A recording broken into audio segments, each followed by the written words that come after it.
It's hard to separate yourself from the fact that like there are lights and a camera pointed at you, and you are inevitably thinking about how you're coming across. How you're going to be perceived. Yeah. And so you just have to kind of like remember that you are enough in how you are, just naturally, and people like want to see that. Hey there, and welcome back to The Sugar Treatment, where we bake and heal together. My name's Anthony, aka the Baking Social Worker, and this is my best friend Ryan, all the way from New York. Hi everyone. First time on the show. Second, I was on the Sharing Your LGBTQ Experience episode. Yes, that's right. That's right. And that was a very good episode. Thank you for doing that. All the way from New York via Zoom, but today we have you in person. Woo. And I'm really excited because we're talking about one of my favorite things, our friendship. We're going to be talking specifically about how you know someone is your best friend. And I know you have a lot of ideas, right? Yes, lots. I'm excited. A lot of good stories to share. Good stories, yeah. Maybe some embarrassing ones. Yes. Okay, well, be careful now. Listen to the show. I can edit whatever I want out of the show, okay? We are going to be making a healthier Rice Krispie treat today. I did do a TikTok about this. I'll pop up somewhere here on the screen. But why don't we go ahead and get started with this, yeah? Yeah, let's do it. Let's get started. We heated up all of our ingredients in this pan, and now, super simple, we're just gonna pour it into this already lined 8x8 pan. I'm gonna do that, but we gotta tell our viewers, how did this magic come to be? I vaguely remember the first time that I met you, and it was when we were at Pepperdine, because we went to Pepperdine, we met in college. It was like the first week there. Yeah. And I was in the caf sitting with someone that you knew, and you came over and said hi to this person. You had curly hair. So curly. Very curly. I think that was the first time. I remember that I was with my boyfriend at Tiger Heat. You guys were there. You were there with a group of other gay folks from Pepperdine. And I remember asking for a ride home.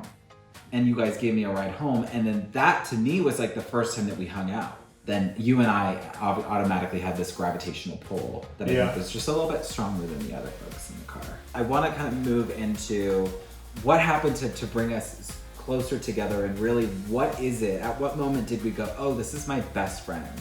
So, okay, that looks good. Why don't we go ahead and pour this chocolate over, and then we're just gonna throw it in the fridge for about 30 minutes. Cool. And then we'll be done. Remember when? Remember when?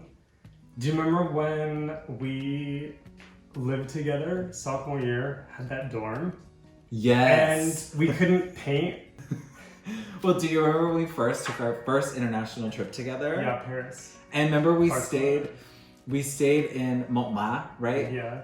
I'm not saying that right. Do you remember before we went to Europe, we went to New York for like a long weekend?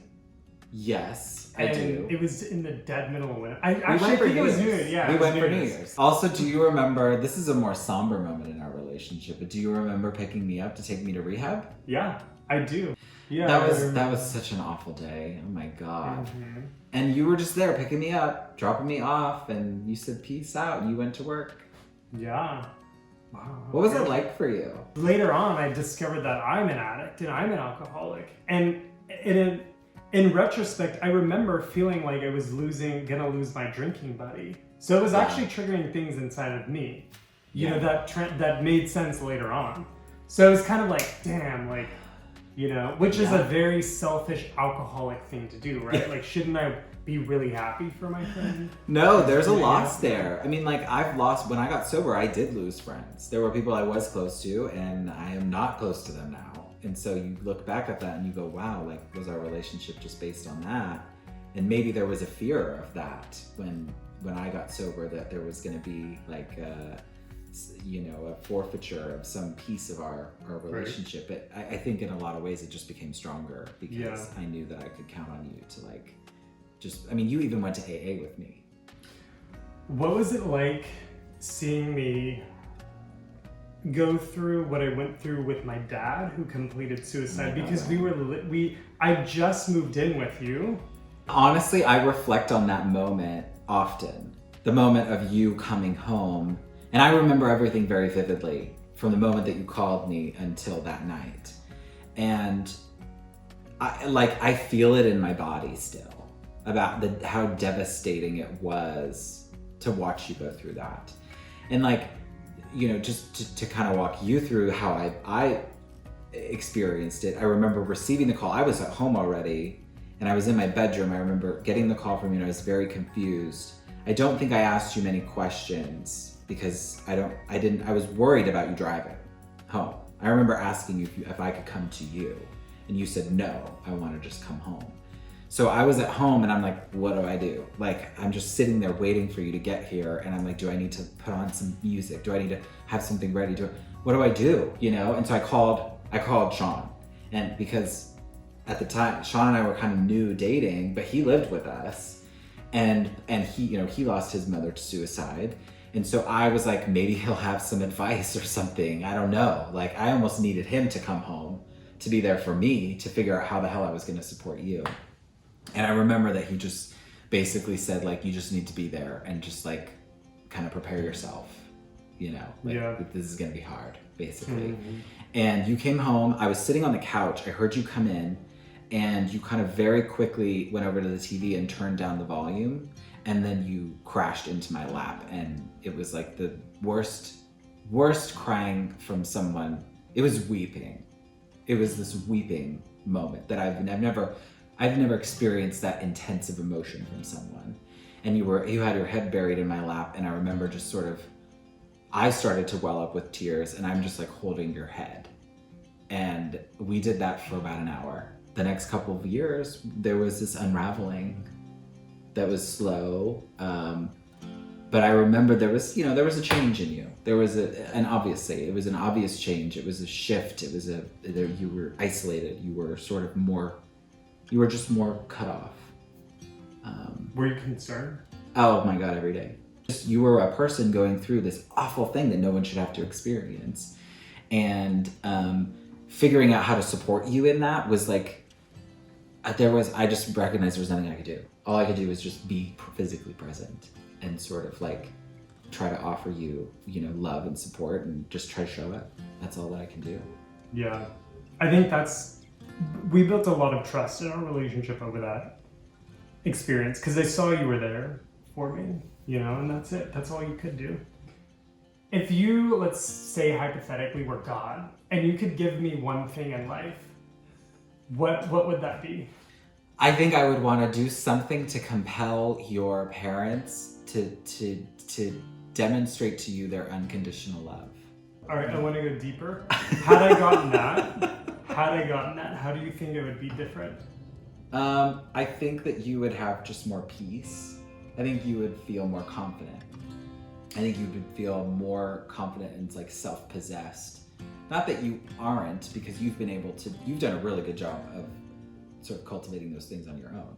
But I think that you would have gotten there earlier, you know, more confidence, more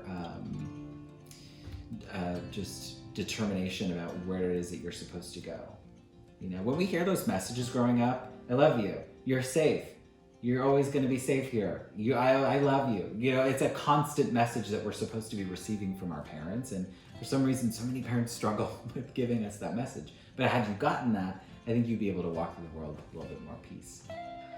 Well, when I thought about that question for you, me, okay, because I was going to pivot, like to that question, or yeah, well, I mean, we're there. I would love to leave you the task of being God for a moment. It probably would change, but right now I would say children instantly. When I thought about that, I was like, that's what it would be. How do you think children would change my life? What impact do you think? Why do you think I need kids right now? I don't know. I don't even have an answer.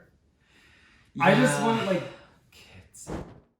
The Rice Krispies are done, obviously, and they look really good, right? But they need one more thing. So go ahead and take the salt, and then you'll just sprinkle a little bit of salt on them.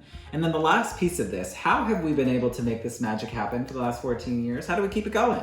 What are the things? I would say confidence in each other. Yes. Trust. Intrinsic. Making time for each other. That's definitely important. I mean, we live long distance now, but I think that there's a mutual understanding where we will make time for each other. Always. Once a year, whatever the cadence needs to be. Yeah. And I would say those are sort of the things from my perspective. Yeah, I mean, we always have like a text chain, you know, going. Yeah. And then we'll talk on the phone like maybe once a month or whenever we kind of have a chance. But it's just like, not necessarily having like an expectation, but just knowing that you're always going to be present and I can always rely on you if I need you. So with that, I'm gonna go ahead and leave the recipe for these delicious, healthier Rice Krispies in the description. I think I should actually try one, right? We should, yeah, get in there and get some. I think we should try one. I'm just gonna go ahead. Oh my god, I love it. I can taste. I can taste loyalty, trust. Oh, you taste that? Mm-hmm. We baked it right into the Krispies. We did. They're really good though, and they're healthier, right? Because they're naturally sweetened. Thanks for joining us on the Sugar Treatment. Make sure that you subscribe to my channel, like this video, and for all of you out there that have your Ryan, hold them tight. And for those of you that don't, I can only hope that you have a relationship, a friendship that's as fulfilling as this one. So thanks for joining us. Keep it sweet.